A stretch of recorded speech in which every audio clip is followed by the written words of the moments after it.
On va passer maintenant la parole à Mamadou pour le défi qu'on lui a donné là. Il faut produire tout ça maintenant. Oui, merci donc à ceux qui ont eu l'idée d'organiser cette rencontre. Et bonsoir à tout le monde, et avec une particularité à un couple, monsieur et madame Vincent, qui ont été à l'avant-garde de la mise en connexion des continents pour pouvoir arriver à cet élément aujourd'hui qui nous réunit ici. Je suis arrivé pour la première fois en Suisse en 82 sur invitation de l'IRED, et donc ça fait 28 ans que je viens ici et j'ai compris beaucoup de choses. Alors, par rapport au sujet, je voudrais dire d'abord, je suis paysan volontairement, et c'est d'abord que nous faisons toujours, avant de parler de souveraineté alimentaire, de comprendre quand on dit agriculture de quoi on parle. Alors, ces fonctions multifonctionnelles, on les connaît, mais il faut seulement comprendre qu'il y a un lien fondamental et permanent entre agriculture, biodiversité et culture alimentaire. Je le disais tantôt, c'est en 82 que j'ai découvert qu'il y avait la fondue ici. Oui, je ne savais pas. Bon, évidemment, je n'en ai pas mangé parce que c'était compliqué pour moi. Alors, quand vous dites vous allez dans n'importe quelle région du monde, on vous dira vous allez manger telle chose. Donc, cela veut dire que l'alimentation ne peut pas être séparée des valeurs culturelles, donc de l'identité. Et c'est pourquoi, quand on dit que ce n'est pas une marchandise, il faut le comprendre. Quand vous venez, vous allez en France, on ne dira pas, vous allez voir des voitures Renault. Non. Bon, pourtant, Renault est français, mais personne n'en parle. C'est uniquement dans l'alimentation ou bien les ressources naturelles. Vous allez voir les chutes, vous allez voir les montagnes. Donc, cela veut dire que la vie humaine, l'identité a une grande partie des valeurs culinaires qu'on ne peut pas séparer de la biodiversité de la région et également de la production de cette biodiversité, issue de cette biodiversité. C'est ça la base du débat. Et si on ne comprend pas de cette manière, on risque de se tromper. Donc il ne s'agit pas de capacité de produire, ou de remplir les supermarchés. Ce n'est pas là le débat. Le débat, c'est on produit quoi, avec quoi, pour qui. Ce sont ces questions qui sont les questions, parce que sinon, comment vous allez comprendre que des paysans en Afrique, en Amérique latine, en Asie, soient dans des dénuements qui dépassent l'entendement et qui restent pour continuer de faire ce qu'ils ont reçu de leurs ancêtres, qui fait que nous continuons de nous attacher au mot paysan, qui est différent du producteur ou de l'agriculteur. L'agriculteur, c'est évidemment un paysan qui fait l'agriculture, parce qu'il y a un paysan qui fait l'élevage, il y a un paysan qui fait la floriculture. Mais c'est différent du producteur, qui veut peut-être producteur, mais tout le monde n'est pas paysan. Ce sont ces différences qui amènent le débat. Alors donc, c'est sur cette base que les paysans et les consommateurs se retrouvent souvent pour défendre les produits du terroir, les produits endogènes. Parce que tout simplement, ils le partagent. Ceux qui le produisent et ceux qui le consomment sont de la même société, ont été éduqués avec ces produits, donc ils partagent ça. C'est ça qui fait que malgré qu'en Europe il n'y ait que 3 ou 4% de la population, il y a un intérêt pour cette agriculture. Parce que, au-delà des aspects prix, etc., on se retrouve à travers la cuisine, à travers les plats, à quelque chose qui a un lien avec soi et son histoire. Et ce n'est pas rien. C'est seulement dans l'alimentation qu'on a ce lien. On ne l'a pas pour autre chose. Même si les tissus sont fabriqués dans ton pays, même si les chaussures sont fabriquées dans ce pays, vous n'avez pas ce lien très, très intime. C'est dans l'alimentation. Combien de fois, après avoir, quand vous voyagez et que vous rentrez, la première des choses, c'est de manger un plat de chez vous. Et de dire enfin, oh là là, ça m'a manqué. C'est ça qui manque. Ce n'est pas les chaussures et les voitures. Parce que ça, tu les trouves partout. Donc, il est fondamental que les gens comprennent où se situe le problème. Et le fait qu'on dise agriculture et biodiversité, c'est ça qui interdit n'importe quel type de production. Parce que cette biodiversité n'est pas remplaçable. Et quand on la détruit, on ne peut pas la ramener. Et c'est pourquoi il y a eu toujours cette résistance. On dit que les paysans sont conservateurs. Ils ne sont pas conservateurs. Ils sont réalistes. Parce qu'ils savent que quand tu enlèves certaines plantes, quand tu les fais disparaître, elles ne reviendront jamais plus. D'autres trouvent que l'aliment, ils font les compositions d'abord des calories et puis on dit qu'il faut les fabriquer. Vous avez vécu ici les tomates hors sol. Eh oui. Elles sont où maintenant? On ne mange pas du hors sol. On mange ce qui vient de la terre, qui a le... bon, etc. C'est donc ces questions-là qui méritent et qui sont à la base de notre mobilisation pour la souveraineté alimentaire. C'est-à-dire la protection et la sécurité des capacités à produire les produits de chez chacun. Voilà. Ce qui n'empêche pas de goûter les produits d'ailleurs et de les apprécier. Donc c'est ça la souveraineté alimentaire. L'autosuffisance, pour nous, c'est fondamental. Parce que les paysans africains, asiatiques et latinos, contrairement à vous aujourd'hui, vous l'avez eu il y a peut-être un demi-siècle ou un siècle, nous produisons notre nourriture principale. Donc, le principe de remplir le grenier avec du riz, avec du mil, avec du fonio, avec de l'igname, c'est-à-dire prévoir la nourriture de 12 mois, c'est la base d'abord de notre activité. Quand il pleut chez nous, le premier champ qu'on sème, c'est le champ familial, qui doit produire la nourriture pour la famille. Évidemment, on produira plus parce que personne ne peut produire tout ce dont il a besoin. Et ce plus, comme il l'a dit, c'est pour nourrir, c'est pour vendre aux autres qui vont l'acheter et nous permettre d'acheter nous aussi les autres produits que nous n'avons pas. Cette autosuffisance alimentaire, qui est un choix accepté et volontaire, nous disons, on n'a pas le droit de déranger cela. Personne n'a le droit d'interdire ou de créer des dysfonctionnements pour que les gens disent, je produis ma nourriture. C'est comme ceux qui ont leur petit jardin. On ne doit pas dire aux gens, vous n'avez pas le droit de faire de la pomme de terre dans votre petit jardin parce que Migros le vend, parce que Coop vend. Non. Donc, la première base de la souveraineté alimentaire, c'est le respect de la vie des paysans, leur choix de vie. Deuxième élément, c'est que dans chaque pays, il faut que les paysans produisent des produits agricoles qui peuvent nourrir la population.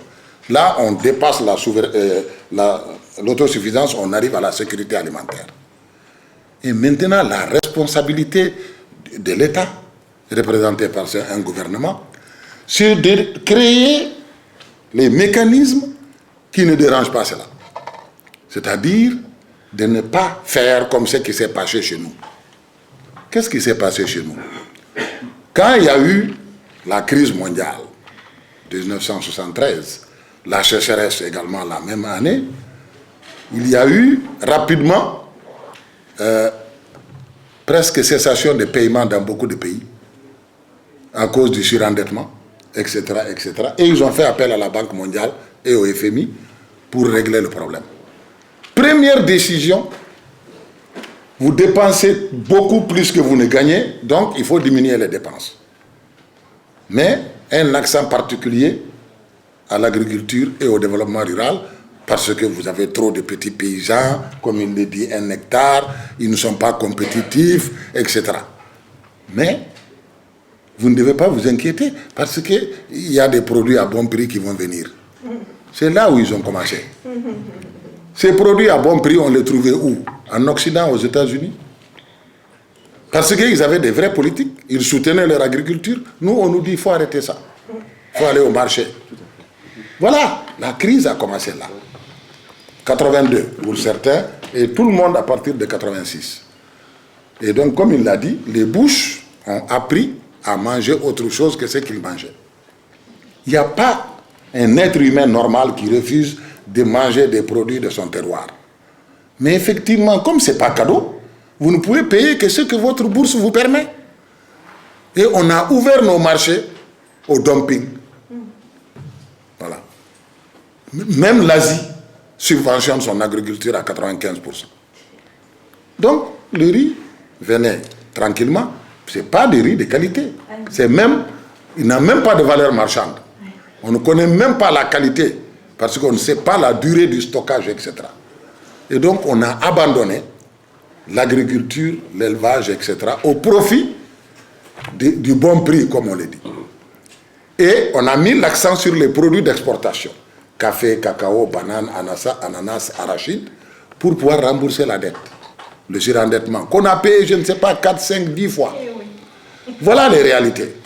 Et donc, vous vous rendez compte que quand vous avez eu la malchance ou la chance de vivre une telle situation, vous prenez certaines aptitudes et certaines attitudes par rapport au mot marché, par rapport à la compétitivité. Parce que la compétitivité, je crois, c'est clair.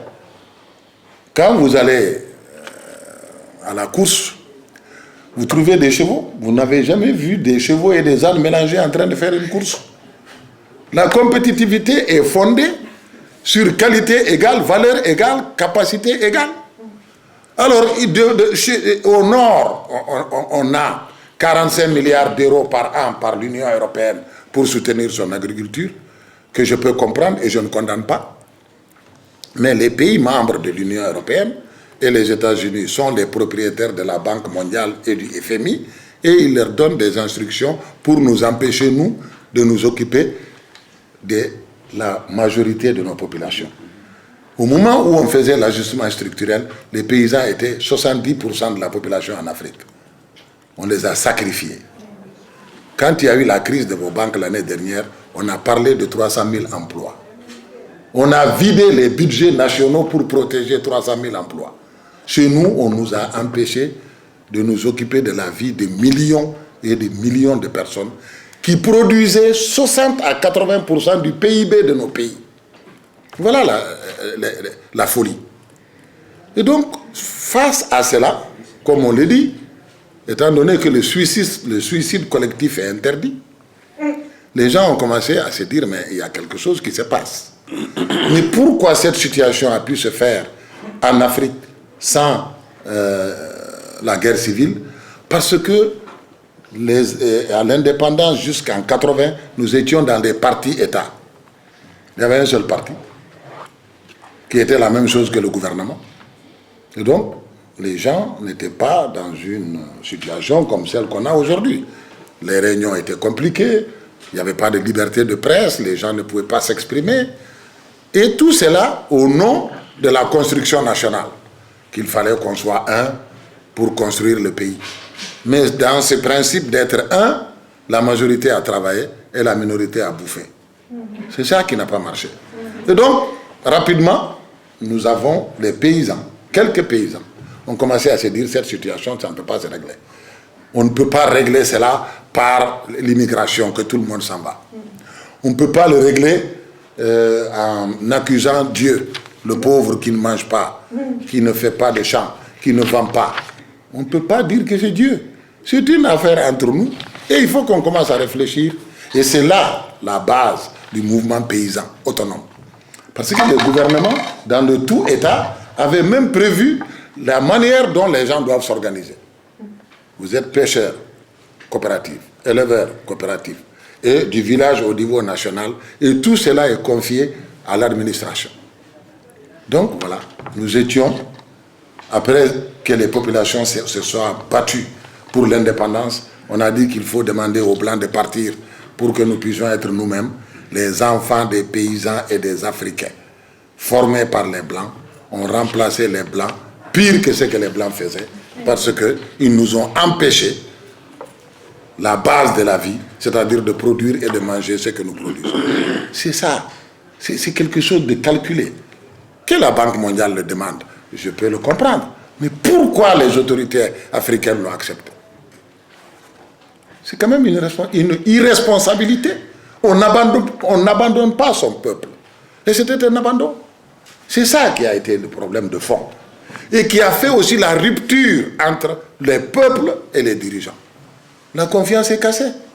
Parce que les gens ne pouvaient pas comprendre comment on peut abandonner ce qui vous apporte le plus. C'est l'agriculture qui était la vache à lait de nos gouvernements. Ils l'ont sacrifié. Voilà donc la contradiction fondamentale.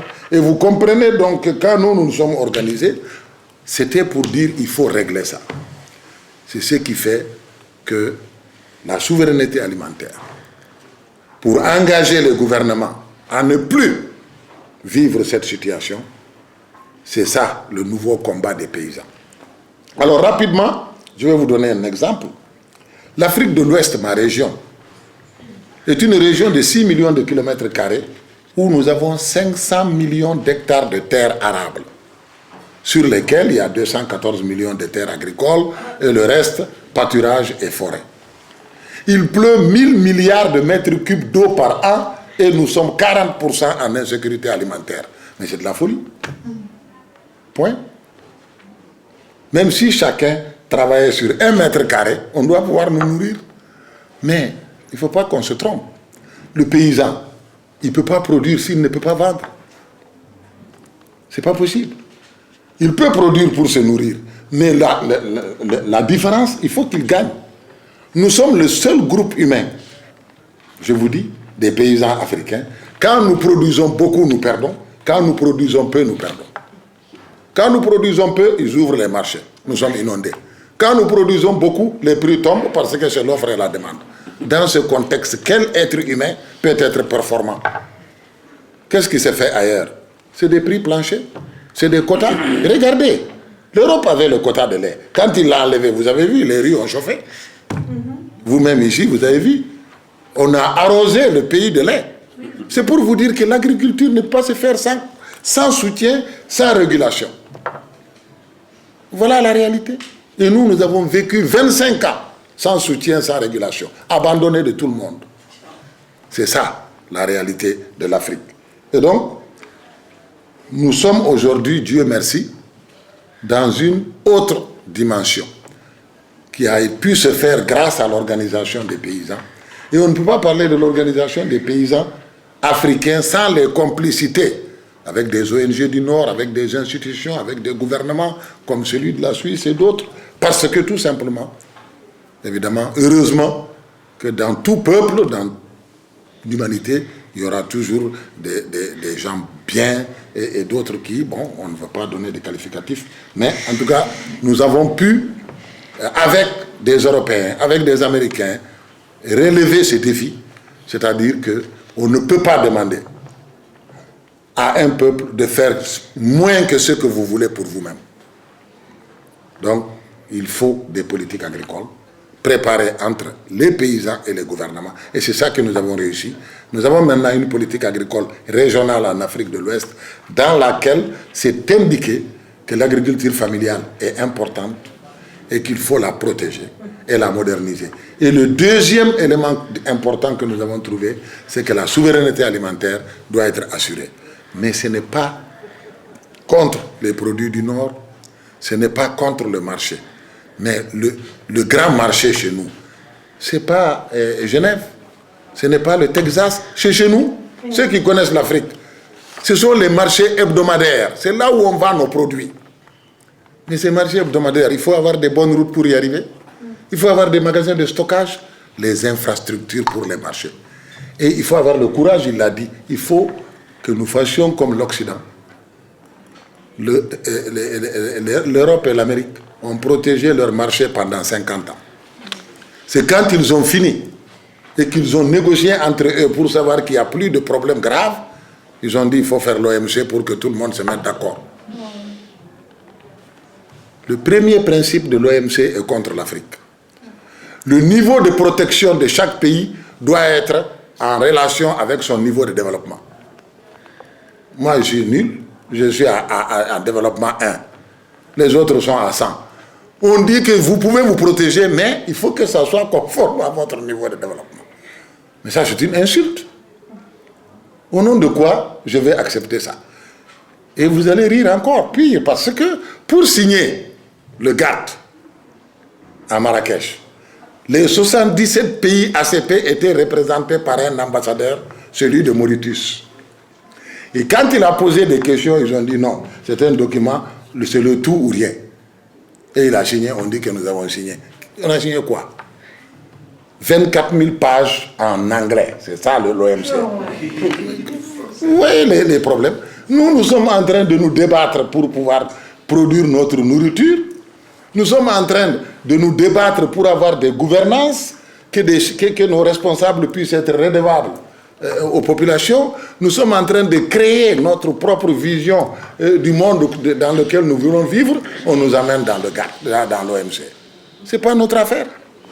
Donc, pour terminer, mesdames et messieurs, nous sommes solidaires avec les paysans suisses et les paysans du monde entier qui ont partout se sont battus pour que les paysans ne soient pas dérangés dans leur métier de produire de la nourriture pour leur pays d'abord.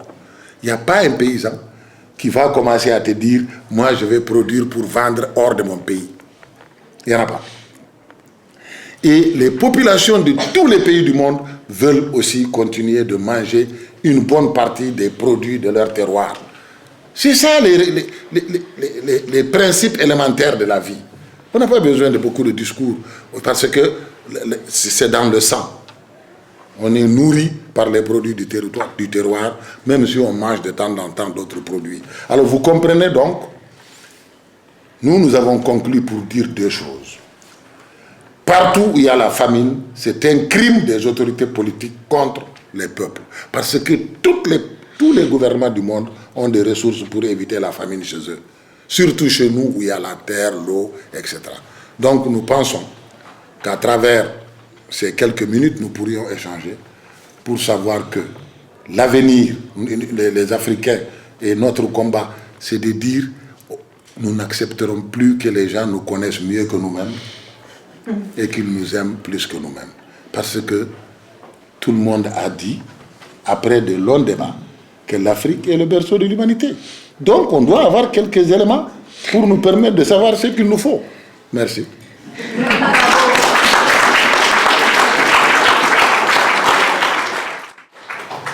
Merci Mamadou.